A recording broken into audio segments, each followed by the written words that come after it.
ছোটদের ছোট ছড়া। এই পর্বের প্রথম শিক্ষার্থী শিল্পী আদর্শ সাঁপুই। আমি আদর্শকে মঞ্চে ডেকে নেব।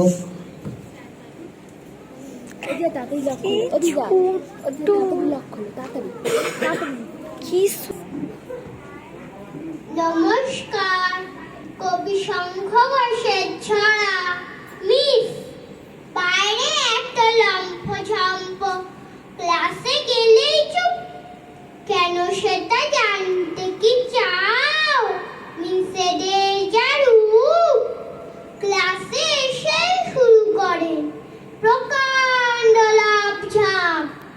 তাদের সামনে কথা বলবো ভাবলে ওরে বাপ, বুক ঢিপ ঢিপ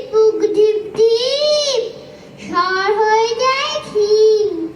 ভাবতে থাকি স্কুলে আর আসবো কোনো দিন। তারপরে যেই পরে আবার স্কুলের বাইরে পা, তখন দেখি আর কিছুতে মন তো লাগে না।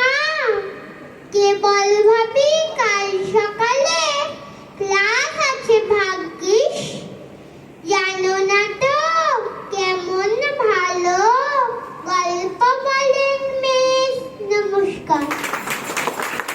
ছোট্ট কণ্ঠে, একেবারে কচি কণ্ঠে আমরা শুনলাম মিস। স্কুলের দিনগুলোর কথা মনে পড়ে গেল না? এবার